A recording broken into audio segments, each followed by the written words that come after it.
Everybody, it's Chad from Colorado Giant. It's April 28th. I'm in the pumpkin patch. The sun is in my eyes. It's time for an update.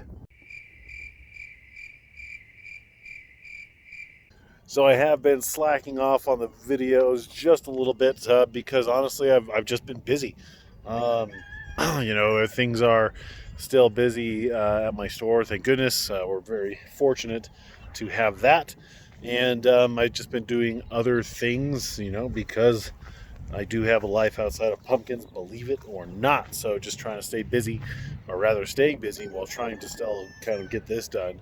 Um, I believe I said in the last update, I did finish the toe boards in the greenhouse. We did all the support. So this is wind bracing right here, as well as there's some wind bracing. There we go, up there. So you can see the wind bracing, this cross bracing right here that goes up to the top. So this makes the structure very rigid this way. The thing that I'm probably the most excited about, well, there's a couple of them. I put all the amendments in. I tried to do a time lapse of that. I did a quick video on that may or may not be out. I'm like 4 videos behind, so I'm not sure which video or which order these will come in. I still have like seed starting, transplanting, and then getting the pumpkin patch amended and tilled.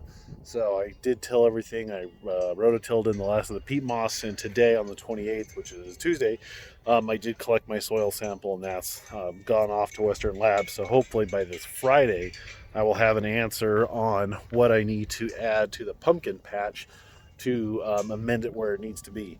The most exciting thing, when we flip the camera around, is the carpenter that I hired is doing a great job with the framing of the end walls. The door is done.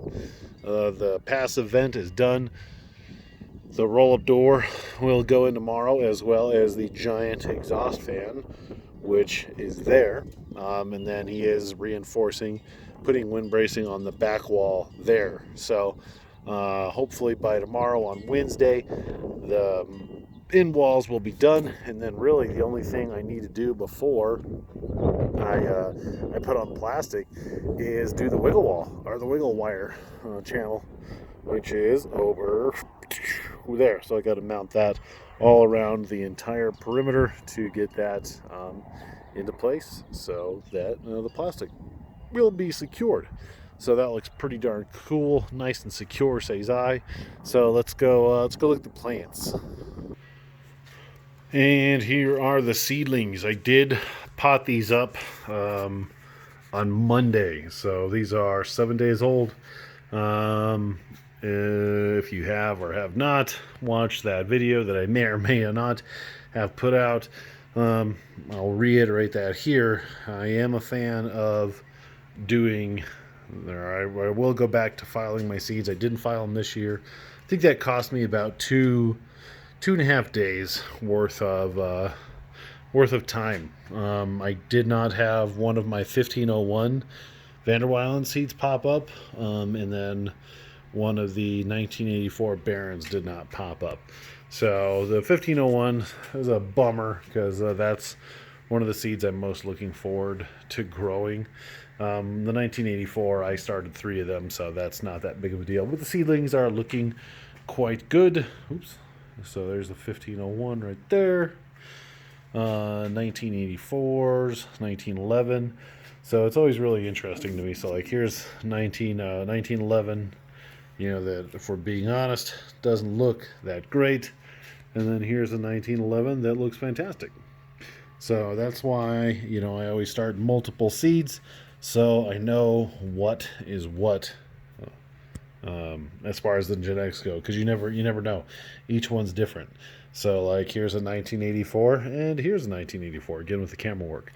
So obviously if it was a choice between the 3 1984s, which ones would go in the patch, and here they all are. So 1984, 1984, 1984. This one would not go into the patch. This one would be the front runner. This one would be plan B.